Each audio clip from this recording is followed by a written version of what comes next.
నా పేరు డాక్టర్ వినోద్ కుమార్. నేను అమెరికాలో యూనివర్సిటీ ఆఫ్ సౌత్ ఫ్లోరిడాలో రీసెర్చ్ సైంటిస్ట్గా పనిచేస్తున్నాను. మోదీ అభివృద్ధి విధానాలు నచ్చి, మోదీ యొక్క పాలన నచ్చి వాలంటీర్గా నేను బీజేపీకి ప్రచారం చేయడం కోసం ఇండియా వచ్చాను. ఇండియా వచ్చిన తర్వాత మా మిత్రుడు ప్రసాద్ యాదవ్ గారు డికే అరుణ గారి దగ్గర తీసుకెళ్ళి మన బీసీల కోసం, మన బీసీని ముఖ్యమంత్రి చేసుకోవడం కోసం, మన రాష్ట్రంలో దేశంలో బీసీ ముఖ్యమంత్రి చేసుకోవడం కోసం మనం బీజేపీకి సపోర్ట్ చేయాల్సిన అవసరం ఉందని నా మిత్రుడు ప్రసాద్ యాదవ్ గారు చెప్పారు. ఇదే విషయం డికే అరుణ గారితో మాట్లాడారు. సో మీరు బీజేపీ గవర్నమెంట్ వస్తే మీరు ఎలా బీసీలకు అభివృద్ధి చేయడానికి ఏం చేస్తారు అంటే ఆమె స్పష్టమైన హామీ ఇచ్చింది. బీసీలు చేయడానికి నేను పార్లమెంట్లో పోరాటం చేస్తాను, మన బీసీ ముఖ్యమంత్రిని, బీసీ ప్రధానమంత్రిని మనం చేసుకోవాలి, ప్రధానమంత్రి చేసుకోవడానికి మనం కృషి చేస్తున్నాము, మీ బీసీల మద్దతు మాకు కావాలి అని అడిగింది. సో ఆ హామీ ఇవ్వడం వల్లనే బీసీల కోసం పార్లమెంట్లో పోరాటం చేస్తామన్న హామీ ఇవ్వడం వల్లనే మేము బీసీల తరఫున డికే అరుణ గారికి మద్దతు ఇవ్వాలని విజ్ఞప్తి చేశాము. మా కుల సంఘాల నాయకులతో కూడా మాట్లాడడం, ఈరోజు దాదాపు ఒక 15 కుల సంఘాల నాయకులతో మాట్లాడడం జరిగింది. వారందరూ కూడా ఏకగ్రీవంగా తీర్మానించారు, మన బీసీల ప్రధానమంత్రి చేసుకోవాలంటే మనము బీజేపీకి ఓటేయాలి, బీజేపీకి ఓటేస్తే మన బీసీ ప్రధానమంత్రి అవుతుంది. ఈరోజు కాంగ్రెస్ పార్టీ పెద్ద కుట్రకు తెరవేసింది. బీసీల రిజర్వేషన్లు ఇస్తారు, ఎస్సీల రిజర్వేషన్లు ఇస్తారు, ఎస్టీల రిజర్వేషన్లు ఇస్తారు. ఇది ఒక పెద్ద కుట్ర. ఈ కుట్ర ఎందుకు? ఒక బీసీ ప్రధానమంత్రి కాబోతున్నాడు, ఒక బీసీ ప్రధానమంత్రి ప్రపంచవ్యాప్తంగా, ఈరోజు ప్రపంచవ్యాప్తంగా మనకు బీసీ ప్రధానమంత్రి గుర్తింపు వచ్చింది. ఏ ప్రధానమంత్రికి గుర్తింపు రాలేదు. అత్యంత హానెస్ట్ ప్రధానమంత్రిగా మన ఈరోజు నరేంద్ర మోదీ గారిని గుర్తిస్తున్నారు. అయితే ఈ గుర్తింపును వాళ్ళు తట్టుకోలేక బీసీని ప్రధానమంత్రిని చేయకూడదు అన్న ఉద్దేశంతో ఒక ఫేక్ వీడియోలు సృష్టించి ఇది బీసీ రిజర్వేషన్లు ఇస్తున్నారు, ఎస్సీ రిజర్వేషన్లు ఇస్తున్నారు, ఎస్టీ రిజర్వేషన్. అతను ఒక బీసీ అయ్యి బీసీ రిజర్వేషన్ ఎలా తీస్తారు? అది ఒక శుద్ధ అబద్ధం, అదొక అసత్య ప్రచారం చేస్తున్నాం. ఈరోజు ప్రపంచం వ్యాప్తంగా ఏ దేశానికి వెళ్ళినా వ్యాక్సిన్ చేసినందుకు దేశ ప్రధానమంత్రులు నరేంద్ర మోదీ గారు కాలు నొప్పుతున్నారు. అంతటి ఖ్యాతిని తెచ్చుకున్న ప్రధానమంత్రి ఇంతవరకు భారతదేశ చరిత్రలో ఎవ్వరూ లేరు.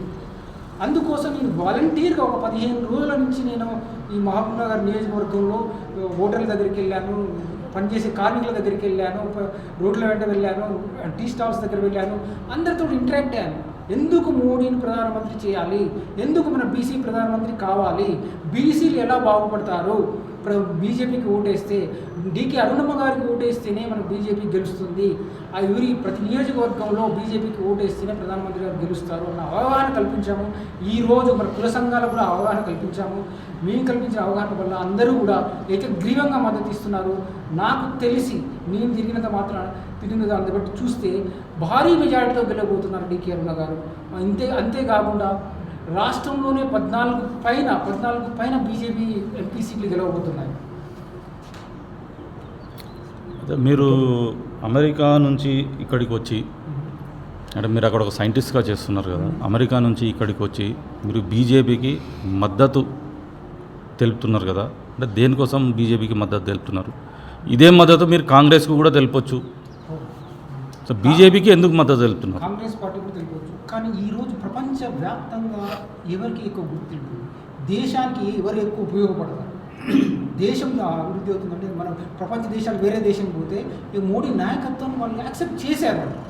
వాళ్ళు మోడీ అంటే మన దేశం పెట్టుబడి రావాలంటే వాళ్ళు చూస్తారు ఈ నాయకుడు ఎవరున్నారు, టెంపరీగా ఉండే నాయకుడు ఉన్నాడా, సుస్థిర ప్రభుత్వం వస్తుందా, టెంపరీ ప్రభుత్వం వస్తుందా, సమర్థవంతమైన నాయకుడు ఉన్నాడా.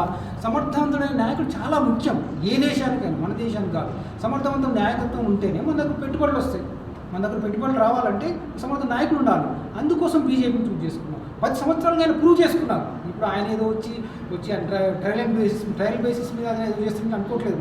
ఇప్పుడు రాహుల్ గాంధీ గారు ప్రధానమంత్రి అయ్యారనుకో, ఆయన ఏం చేస్తాడో తెలియదు ప్రజలకు. ఎలా అంటే అతను ఒక ఇమ్మెచ్యూర్ నాయకుడుగా ప్రూవ్ చేసుకున్నారు. అతను ఇంతవరకు చాలా సంవత్సరాల నుంచి రాహుల్ గాంధీ గారు చేస్తున్నారు, అయినా కానీ అతను ఒక పరిపక్వత రాలేదు ఇంకా ఆయన. సో అలాంటి నాయకత్వాన్ని దేశం ఆమోదించే పరిస్థితుల్లో లేదు. అలా ఒకవేళ ఆమోదించినా కానీ, అతను వచ్చినా కానీ మన దేశంలో పెట్టుబడులు రావు. ఎందుకంటే ఆయన సుస్థిర ప్రభుత్వం చేయలేరు, దగ్గర లీడర్షిప్ క్వాలిటీ లేదు. సో మోదీ గారి దగ్గర, బీజేపీ దగ్గర గట్టి లీడర్షిప్ ఉంది.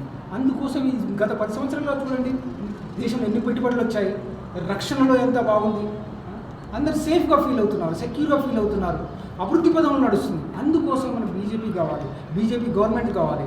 మేము యాజ్ ఒక బ్యాక్వర్డ్ వెనుకబడిన కులానికి చెందిన వాడిగా చెప్పి ఏంటంటే బీసీ ప్రధానమంత్రి ఉంటే మనకు రిజర్వేషన్లు ఉంటాయి, రిజర్వేషన్ కాపాడుకోవచ్చు మనం.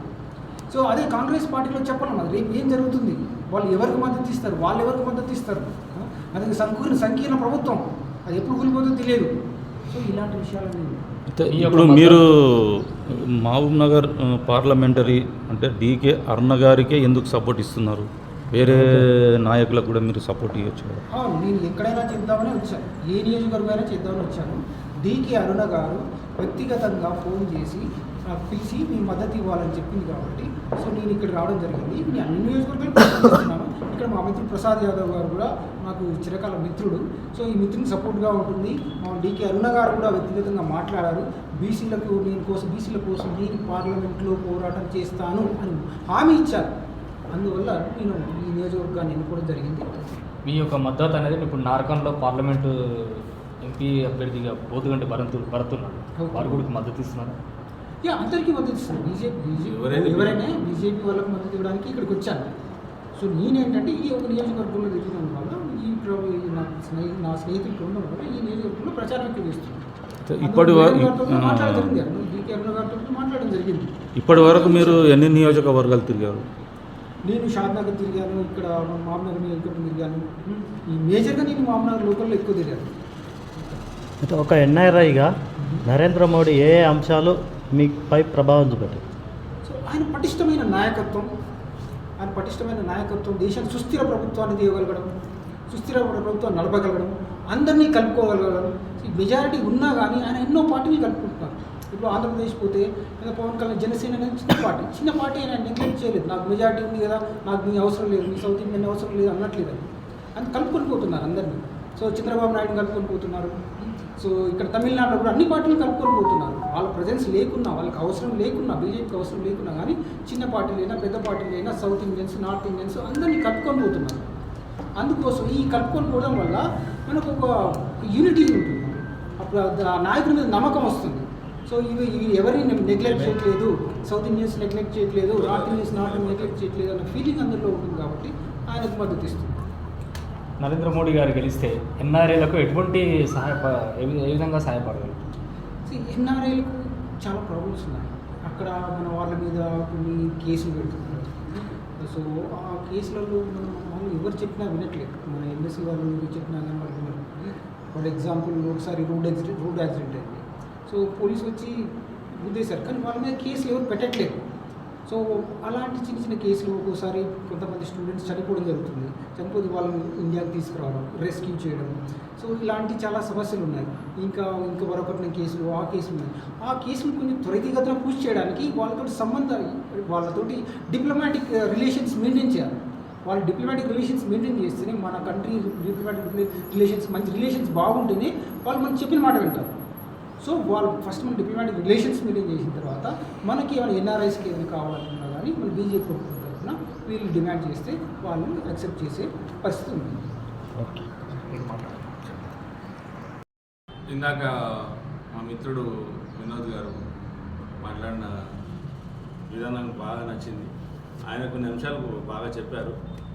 మోడీ ఇప్పుడున్న ప్రతి రాష్ట్రం కానీ దేశం కానీ మోడీ చెప్పడమే చేస్తున్నారు. ఎందుకు అని ఒక ప్రశ్న మీలో రావచ్చు. మనం కేవలం ఒక పార్టీని నమ్ముకునే, సిద్ధాంతాలను నమ్ముకునే కొంతమంది ఉంటారు. కానీ ఇక్కడ బీజేపీ పార్టీ చాలామందికి మన ప్రధానమంత్రి ఎన్నో ప్రయోజనాలు చేకూర్చారు.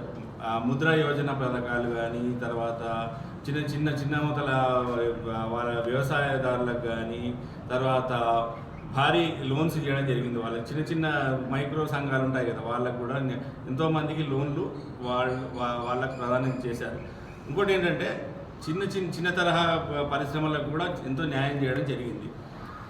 మనం రాష్ట్రాలు దాటి సరిహద్దులో మన ప్రపంచం మొత్తంలో కూడా మోడీ గారి నామం జపం చేస్తున్నారు ఈరోజు. ఎందుకని? కేవలం మన రాష్ట్రమే కాదు, మన దేశం బాగుండాలని కోరుకునే ఎవరైనా యువత ఈరోజు వాళ్ళు స్మరించుకుంటే మనం చేయాల్సిన మొట్టమొదటి కార్యక్రమం ఏంటంటే మనం మోడీ గారిని గెలిపించుకోవాలి.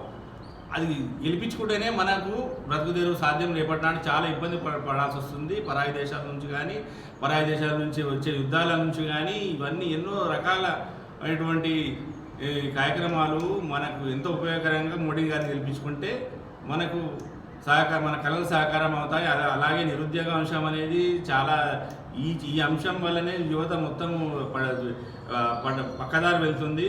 మన పక్కదారి వెళ్ళకుండా మనము వాళ్ళను నిరుద్యోగులు ఎంతమంది అయితే ఉన్నారో వాళ్ళకు ఉద్యోగాలు కల్పించి మనము వాళ్ళకు న్యాయం చేకూర్చినట్టయితే వాళ్ళు కూడా పక్కదారి పట్టకుండా మన దేశానికి ఉపయోగపడతారని నేను కోరుకుంటున్నాను.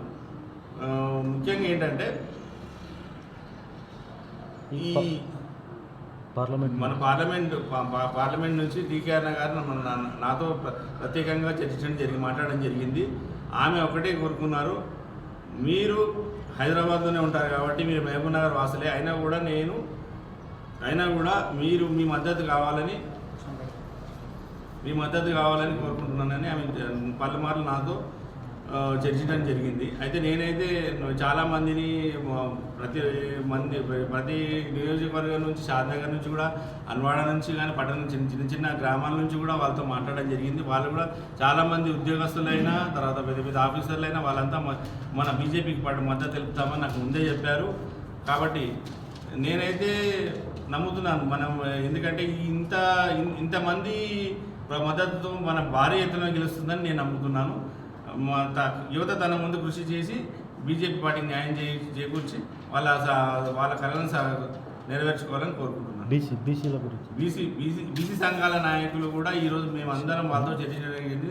వాళ్ళ ముఖ్య నాయకులైనటువంటి వినోద్ గారు కానీ, మన వినోద్ యాదవ్ అని మన యాదవ్ సంఘానికి చెందిన పార్టీ నాయకులు కానీ, వాళ్ళతో పురుషోత్తం యాదవ్ కానీ వాళ్ళతో చర్చలు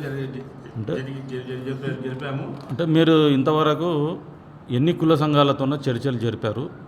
మేము 3-4 కుల సంఘాలతో నాయకులతో చర్చలు జరిపాము. వాళ్ళు కూడా గట్టిగా మద్దతు పలుకుతున్నారు బీజేపీ పార్టీకి సంబంధించి. ముఖ్యంగా DKR గారు కూడా మాకు ఎంతో సహాయ సహకారాలు అందిస్తున్నారు. ఈసారి భారీ ఎత్తున మెజార్టీ గెలిపించుకొని పార్లమెంట్కి పంపించాలని. అంటే ఇప్పుడు DKR గారు మీతో చర్చించని అన్నారు కదా, ఏ అంశాలపైన మీ మధ్యన చర్చ జరిగింది?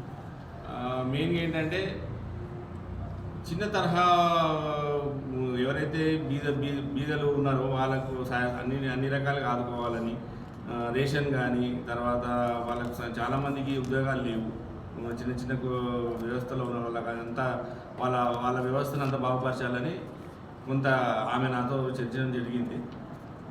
ఇంకా చాలా అంశాలు ఉన్నాయి కానీ చెప్పుకుంటూ పోతే మనం ఇవన్నీ చాలా ఉంటాయి. ఇంకా కాకపోతే ముఖ్యంగా నేను కోరుకుంటుంది ఏంటంటే మన రాష్ట్రము, మన యువత, మన దేశము మన బాగుపడాలంటే మన బీజేపీ పార్టీని గెలిపించుకోవాలి. ఎంత మెజార్టీ ఇవ్వబోతున్నారు DKR? నేనైతే భారీ మెజార్టీని కోరుకుంటున్నాను. కాంగ్రెస్ను దిమ్మ తిరిగేలా ఓట్లు రావాలని కోరుకుంటున్నాను. ఓటర్ మహాశయులకు చివరిగా ఏం చెప్పదలుచుకున్నారు? బీసీ ఓటర్ మహాశయులకు చెప్పారంటే మేల్కొనండి. మన ముఖ్యంగా బీసీ నాయకులే కదా, అన్ని వర్గాలకు కూడా చెప్తుండే ఏంటంటే మనం మేల్కుంటేనే, యువత మేల్కుంటేనే రేపటి భవిష్యత్తు ఉంది, మీతోనే భవిష్యత్తు ఆధారపడి ఉంది. ఈసారి మీరు ఒకసారి అవకాశం ఇవ్వండి. ఈసారి మీకు ఉద్యోగాలు కల్పించే భాగంలో అదొకటే కాదు, అన్ని రకాలుగా మీకు సహాయ సహకారం ఉంటాయని మేము అనుకుంటున్నాము. దాన్ని బట్టి మీరు నిర్ణయించుకొని మీ వ్యక్తిత్వానికి వదిలేసి అంటున్నాం. ఎందుకంటే మీరు గెలిపించుకుంటేనే న్యాయం జరుగుతుంది, లేకపోతే మనకు ఇంకా రాబోయే తరంలో చాలా ఇబ్బంది కలుగుతాయి. కాబట్టి మోడీని గెలిపించుకొని మనం మేడంని పార్లమెంట్కి పంపుతామని నేను